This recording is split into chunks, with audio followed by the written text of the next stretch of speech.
අද දෙවන වීඩියෝ එක පළමු පාඩමට අදාළව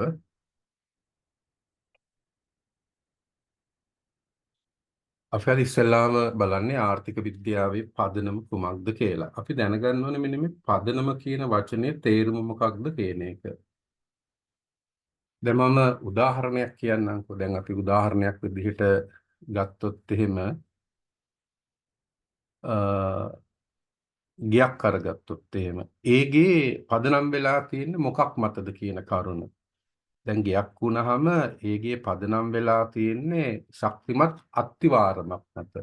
ගේක පදනම මොකක්ද කියලා අහපුවාම අපි කියනවා අත්තිවාරම කියලා.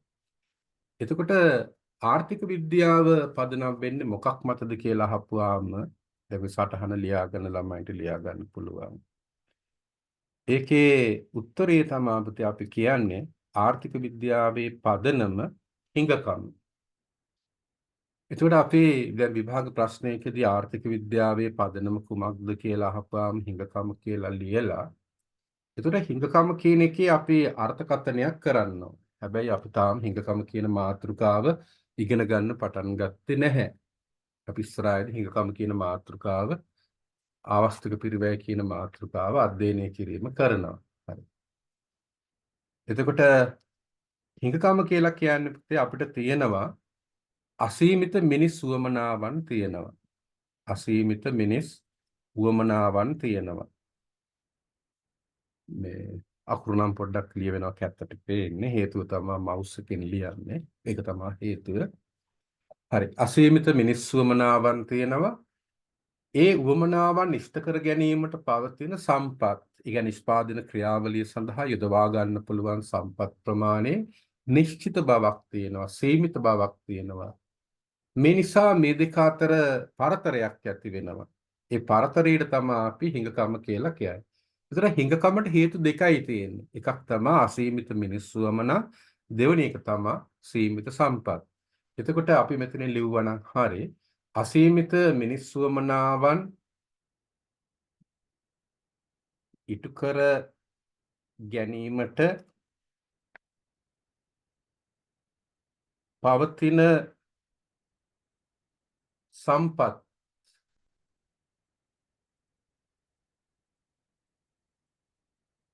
ප්‍රමාණවත් නොවීම හෙවත් සීමිත වීම හිඟකමයි.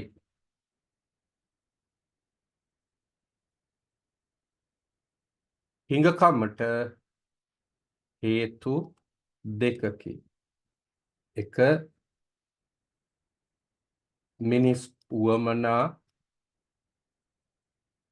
අසීමිත වීම, දෙවැනි එක එම මිනිස් උවමනා ඉටු කර ගැනීමට පවතින සම්පත් සීමිත වීම. එතකොට මෙන්න මේ හිඟකම කියන ගැටලුවට සෑම පුද්ගලයෙක්ම සෑම සමාජයක්ම මුහුණ දෙනවා. ඒ කියන්නේ Tamanට උවමනා කරන සියල්ලම ඒ උවමනා ආකාරයෙන්ම ඉෂ්ට කරගන්න බැහැ. එතකොට මිනිස්යාට සිද්ධ වෙනවා පවතින සම්පත් වලින් කුමක් ඉෂ්ට කරගන්නවද කුමක් අත්හරිනවාද කියලා තීරණයක් ගන්න. අන්න එතකොට මෙන්න මේ තෝරා ගැනීම පිළිබඳව ගැටලුවට පිළියම් සෙවීමේ විෂයක් විදිහට තමයි ආර්ථික විද්‍යාව කියන විෂය නිර්මාණය වෙලා තියෙන. ඒ නිසා අපි කියනවා ආර්ථික විද්‍යාවේ පදනම වෙන්නේ හිඟකම කියලා.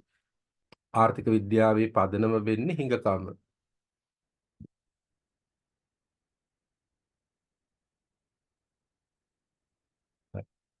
එහෙමනම් මේ හිඟකමට මුහුණ දෙන ආර්ථිකය මේ ආර්ථික විද්‍යාවේ අරමුණ මොකක්ද කියන එක අපි වටහා ගන්න ඕනද?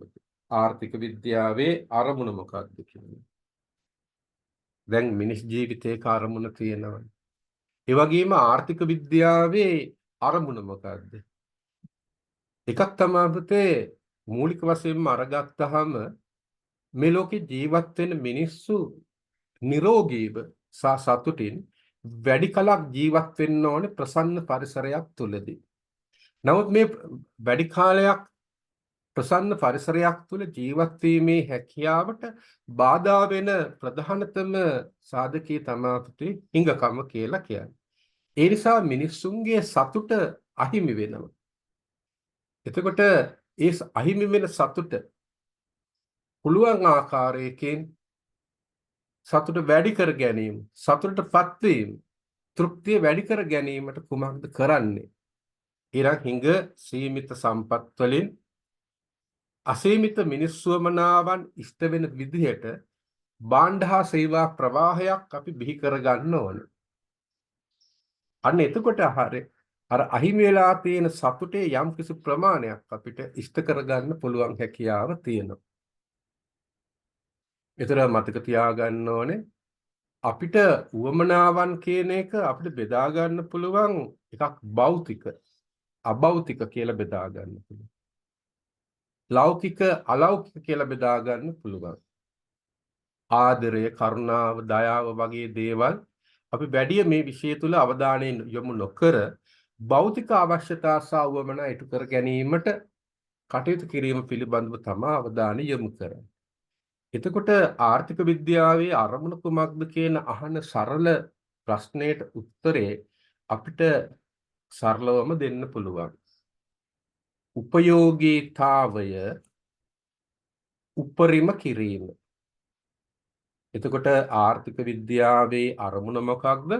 උපයෝගීතාවය උපරිම කිරීම. එතකොට මම පළවෙනි වීඩියෝ එකේදී කිව්වා උපයෝගීතාවය කියන්නේ මොකක්ද කියන එක. උපයෝගීතාවය කියලා කියන්නේ පුතේ අපි සරල නික තනි තේරුමක් විදියට ගන්නකො පස්සේ වචන ටික විග්‍රහ කරගන්න එක. තෘප්තිය. තෘප්තිය කියලා කියන්නේ සතුට. ඒතර ආර්ථික විද්‍යාවේ අරමුණ වෙන්නේ මේ මානවයාගේ සතුට උපරිම කිරීම සඳහා දායක වීම. ඒතර ඒ සඳහා මොකද්ද කරන්න ඕනේ? කරන්න ඕන දේ තමයි පුතේ මිනිස් අවශ්‍යතා හා උවමනා ඉටුවන පරිදි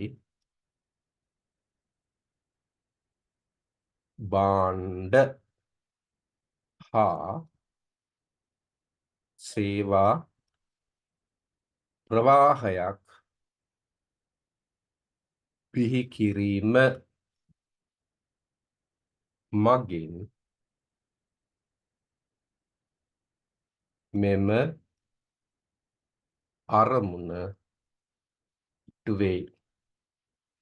හරි. ඒතර ආර්ථික විද්‍යාවේ අරමුණ කුමක්ද? උත්තරේ තමයි උපයෝගීතාවයේ උපරිම කිරීම. එතකොට මිනිස් අවශ්‍යතා සහ උවමනා ඉටුවන පරිදි භාණ්ඩ හා සේවා ප්‍රවාහයක්. ඔය ප්‍රවාහයක් කියන්නේ නොනවතින දෙයක් පුතේ. අඛණ්ඩව දීර්ඝකාලීනව නිෂ්පාදනය කරගෙන යන්න ඕනේ. දැන් අපි වී වගා කරනවා, පරිභෝජනය කරනවා, නැවත වී වගා කරනවා, නැවත පරිභෝජනය කරන වී වගාව කියන එක අඛණ්ඩව නිෂ්පාදන ක්‍රියාවලිය තුල යන්න ඕනේ.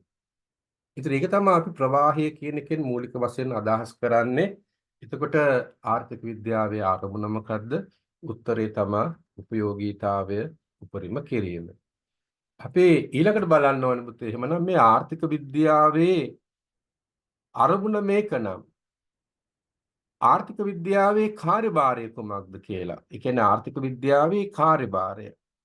එතකොට ආර්ථික විද්‍යාවේ කාර්යභාරය එහෙම නැත්නම් ආර්ථික විද්‍යාවෙන් සිදුවන්නේ කුමක්ද කියන එක. අපි ඒකත් දැනගන්න ඕනේ. දැන් අපි තාම කරන්නේ ආර්ථික විද්‍යාවේ නිර්වචනයේ ගැඹුරෙන් අධ්‍යයනය කිරීම. ඒක තමයි අපි ආර්ථික විද්‍යාවේදී මේ විෂය මාලාවේදී මූලික වශයෙන් දැනට කරන්න පුතේ. ඒතර අපි ඉගෙන ගත්ත දෙයක් තියෙනවා පුතේ සම්පත් හිඟයි. එහෙම නැත්නම් අපි කියනවා සම්පත් සීමිතයි. ඒතර මෙන්න මේ සීමිත සම්පත් වලින් තමයි අර මම කලින් කිව්ව උපයෝගීතාවය උපරිම කරන්න ඕනේ. ඒ කියන්නේ මූලික වශයෙන්ම භෞතිකව මිනිස්සුන්ට වමනා කරන දේවල් නිර්මාණය කිරීම. එතකොට අපිට මේකට උත්තරේ ලියන්න පුළුවන් පුතේ ආර්ථික විද්‍යාවේ කාර්යභාරය කුමක්ද කියන අහන ප්‍රශ්නෙට උත්තරේ ලියා ගන්න පුළුවන්. හිඟ සම්පත් උපයෝගී කරගනිමින් හිඟ සම්පත් උපයෝගී කරගනිමින් මිනිස් උවමනා. ඔතන අවශ්‍යතා සහ උවමනා කියලා ලියන්න පුළුවන්. මම කියනවා මිනිස් උවමනා ඉටුවන පරිදි භාණ්ඩ හා සේවා ප්‍රවාහයක් බිහි කිරීමය. අවශ්‍යතා සහ උවමනා ඉටුවන පරිදි භාණ්ඩ හා සේවා ප්‍රවාහයක් බිහි කිරීමය. ඒක තමයි අපි මෙතන උත්තරේ විදිහට අරගන්නේ. එතකොට මේ භාණ්ඩ හා සේවා ප්‍රවාහයක් බිහි කරන්න අපි යොදාගන්නේ ආර්ථිකයක්. ඒ කියන්නේ සමස්තයක් විදිහට තමයි අරගන්නේ. එතකොට මෙන්න මේ ආර්ථිකය කියන එක අරගත්තාම අපි බලන්න ඕනේ පුතේ ආර්ථිකය කියලා කියන එකේ තේරුම මොකක්ද කියලා. ඒ කියන්නේ ආර්ථිකය කියන වචන නිර්වචනය කරගන්නත් එපා. එතකොට ආර්ථිකයක් කියන්නේ මොකක්ද? එතකොට දැන් මිනිස්සුන්ට මෙන්න මේ හිඟකම නිසා මිනිස්සුන්ට ප්‍රශ්න මතුවෙනවා පුතේ. හිඟකම නිසා මිනිස්සුන්ට ප්‍රශ්න මතුවෙනවනේ. අපි මේ ප්‍රශ්න වලට කියනවා ආර්ථික ප්‍රශ්න කියලා. ඒතර මිනිසාට මතුවලා තිබෙන ආර්ථික ප්‍රශ්න විසඳා ගැනීම සඳහා මිනිස් විසින් නිර්මාණය කරලා තිබෙන ක්‍රමවේදය එහෙම නැත්නම් ආයතනික සංවිධානය නැත්නම් ආයතනික ස්වරූපය අපි නම් කරනවා ආර්ථිකය කියලා. එතකොට මෙන්න මේ ප්‍රධාන ආර්ථිකයන් වර්තමානයේදී නම් කිරීම කරනවා අපිට මතක තියාගන්න පුළුවන් මෙන්න මෙහෙම වචනකින් දශමික කියලා.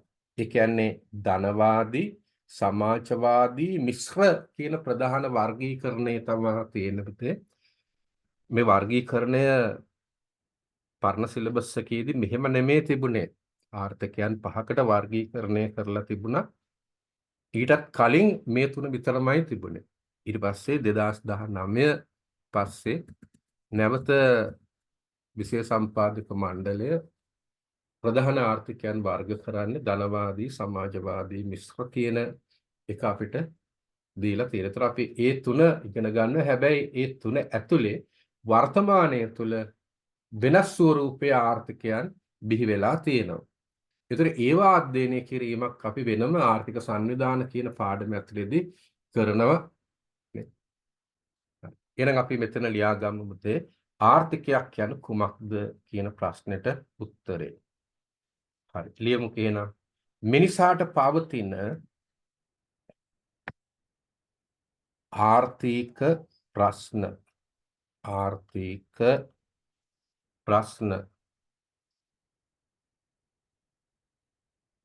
විසඳා ගැනීමට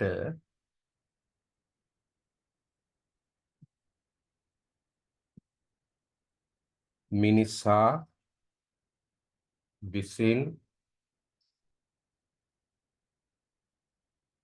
නිර්මාණය කරගන්නා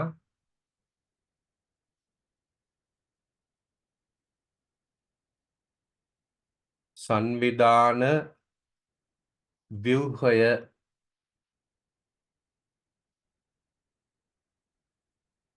එහෙම නැත්නම් අපිට ලියන්න පුළුවන් ආයතනික රාමුව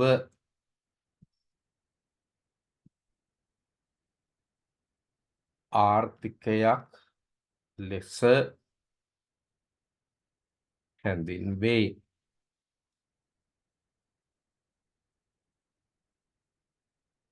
ප්‍රධාන ආර්ථිකයන් තුනකේ 1 2 3 අපි ඔහොම දාගමු පුතේ. 1 කියලා කියන්නේ ධනවාදී ආර්ථිකය නැත්නම් ධනවාදී ආර්ථික සංවිධානය කියලා ලියන්නත් පුළුවන්. දෙවැනි එක සමාජවාදී ආර්ථික සංවිධානය. තුන්වෙනි එක මිශ්‍ර ආර්ථිකය. මේක තුල පුතේ උපාර්ථකයන් ගොඩක් තියෙනවා. මේක න්‍යායාත්මකව වර්ග කිරීම තමා කරලා තියෙන්නේ. වර්තමානයේදී ප්‍රායෝගිකව ක්‍රියාත්මක වෙනකොට මෙන්න මේ ගොඩවල් තුනේ සංකලනයන් තුල නව අර්ථ ක්‍රමයන් බිහි වෙලා තියෙනවා. ඒතර ඒවත් ඔයලගේ විභාගයට අදාළයි. ඒවා අපි දැනට ආර්ථික විද්‍යාව විෂය පටන් ගත්ත ගමන් ඉන්න නිසා මෙතනදී අපි ඒවා ටික වෙනම මාතෘකා යටතේ ඉස්සරහදී ඉගෙන ගන්නවා මතේ. දැන් එතකොට ඔයලා දන්නවා පුතේ අපි හිරමණයක් ගමුකෝ. හිරමණයකින් අපි කියනවා මොකද්ද ප්‍රධාන කාර්ය කියලා අහපුවාම පොල් ගාන. ඒ තමයි ළමයි දෙන සරල උත්තරේ. හිරමණේ කාර්යභාරය ඒකයි. ඊට පස්සේ අපි යන කැමරාවකින් මොකද කරන්නේ? එතකොට ළමයි කියනවා කැමරාවකින් කරන්නේ මේ ෆොටෝ ගහනවා. ඔකනේ කියන්නේ. එහෙනම් ආර්ථිකයකින් මොකද්ද සිද්ධ වෙන්නේ? ආර්ථිකයකින් සිදුවන්නේ කුමක්ද? දැන් අපි ඉගෙන ගන්න ආර්ථික විද්‍යාව යන කුමක්ද කියලානේ. එහෙනම් අපි ආර්ථිකය ගත්තාම ආර්ථිකයෙන් සිදුවන්නේ මොකක්ද? දැන් අපිට කියන්න හැකියාව තියෙනවා. හිරමණයකින් මූලික වශයෙන්ම පොල් ගන්නවා. හිරමණය කරන පොල් විතරක් නෙවෙයි වෙන වෙන දේවල් ගන්නවා. හැබැයි හිරමණේ ප්‍රධාන කාර්යය තමයි අපේ පොල් ගෑම කියන්නේ. ඒ සඳහා යොදා ගැනීම. ඒතර ආර්ථිකයකින් සිද්ධ වෙන්නේ මොකක්ද කියලා අහපුවාම අපි ඉගෙන ගන්නවා මේ හිඟකම නිසා මිනිසුන්ට පවතිනවා මිනිසුන්ට මතුවෙනවා ආර්ථික ප්‍රශ්න. ඒතකොට මිනිසාට පවතින ආර්ථික ප්‍රශ්න විසඳමින් අර මිනිස් අවශ්‍යතා සහ උවමනා ඉෂ්ට වෙන පරිදි භාණ්ඩ හා සේවා ප්‍රවාහයක් නිෂ්පාදනය කිරීම. ජනතාව තුළට බෙදා හැරීම. ඒ සඳහා පරිභෝජනයට යොමු කිරීම. අනේ ඒක තමයි ආර්ථිකයකින් සිදුවන ප්‍රධාන කාර්යභාරය වෙන්නේ. ඒතර ආර්ථිකයකින් සිදුවන්නේ කුමක්ද කියන එකනේ අපිට ඕනේ. හරි. ඒ අර්ථය ලියන්න පුතේ මිනිසාට පවතින ආර්ථික ප්‍රශ්න විසඳමින් මිනිස් අවශ්‍යතා සහ උවමනා ඉටුවන පරිදි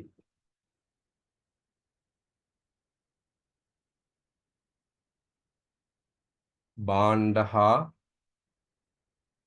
සේවා ප්‍රවාහයක් බිහි කිරීමය. මිනිසාට ආර්ථික ප්‍රශ්න මතුවෙනවා. එතකොට මේ ආර්ථික ප්‍රශ්න විසඳමින් මිනිස් අවශ්‍යතා සහ උවමනා ඉටු වෙන පරිදි භාණ්ඩ හා සේවා ප්‍රවාහයක් බිහි කරන එක තමයි ආර්ථිකයකින් සිදුවන්නේ. එහෙනම් අපි ඊළඟ මාතෘකාවට යමු.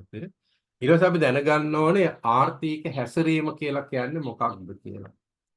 එතකොට ආර්ථික හැසිරීම කියලා කියන්නේ පුතේ අර හිඟකම නිසා මිනිස්සුන්ට මතුවෙනවනේ ප්‍රශ්න අපිව නම් කළා ආර්ථික ප්‍රශ්න කියලා. අපි ඒවා පස්සේ අධ්‍යයනය කිරීම කරනකම් ඒතර මිනිසාට පවතින මෙන්න මේ ආර්ථික ප්‍රශ්න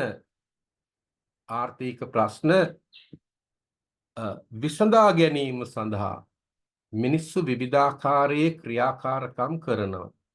මිනිස්සු විවිධාකාරයේ ක්‍රියාකාරකම් කරනවා. මේ මිනිස්සුන්ට පවතින ආර්ථික ප්‍රශ්න විසඳා ගැනීම සඳහා. ඒතකොට මම කලිනුත් කිව්වා අපි මූලික වශයෙන් මෙතනදී අවධානය යොමු කරන්න පුතේ පවතින හිඟ සම්පත් යොදාගෙන භෞතික අවශ්‍යතා සහ උවමනා ඉටු කර ගැනීම තමයි මූලික අවධානය යොමු කරන්නේ. මේ සඳහා මිනිස්සු මොකක්ද කරන්නේ? මේ මිනිස්සු කරන ක්‍රියාකාරකම් මොනවද? මිනිස්සුගේ හැසිරීම කොයි වගේද? අන්න ඒ කොටසට තමයි අපි කියන්නේ පුතේ ආර්ථික හැසිරීම කියලා. දැන් උදාහරණයක් වශයෙන් භාණ්ඩ නිෂ්පාදනය, බෙදා හැරීම, පරිභෝජනය. ඒ තමයි ආර්ථික හැසිරීමට උදාහරණ.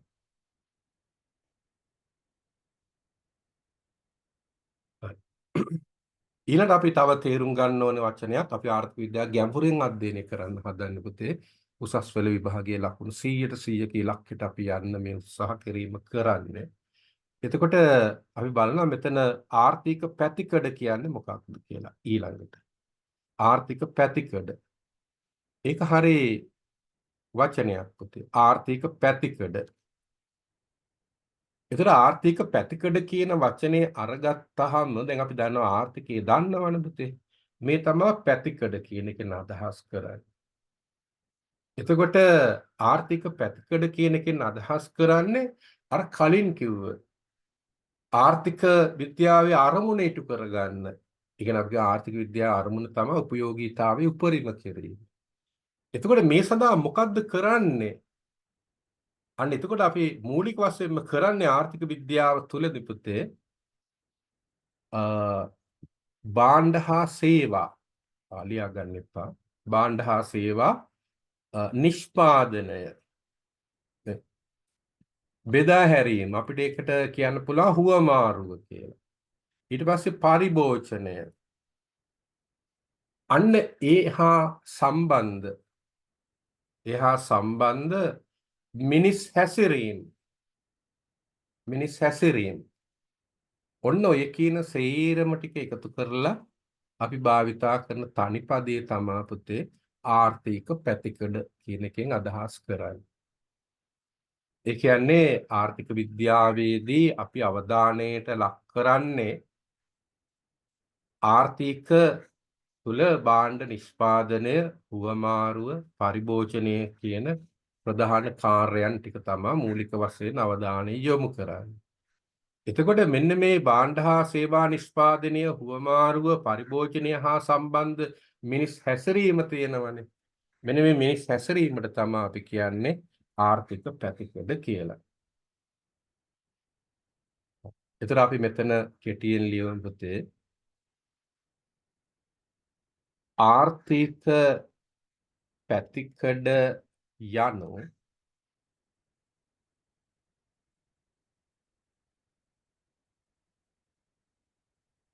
මිනිස් අවශ්‍යතා සහ උවමනා ඉටුවන පරිදි භාණ්ඩ හා සේවා නිෂ්පාදනය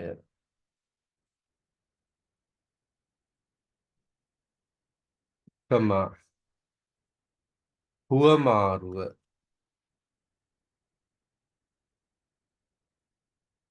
ඊට පස්සේ පරිභෝජනය සම්බන්ධ මිනිස් හැසිරීම ඔක තමයි අපි ආර්ථික පැතිකඩ කියන එකෙන් මූලික වශයෙන් අදහස් කරන්නේ. මෙන්න මේ කියන සංකල්ප ටික අපි හොඳට පාඩම් කරගෙන අධ්‍යයනය කරගන්න ඕනේ පුතේ ඉදිරි පාඩම් ටික අවබෝධ කර ගැනීම සඳහා.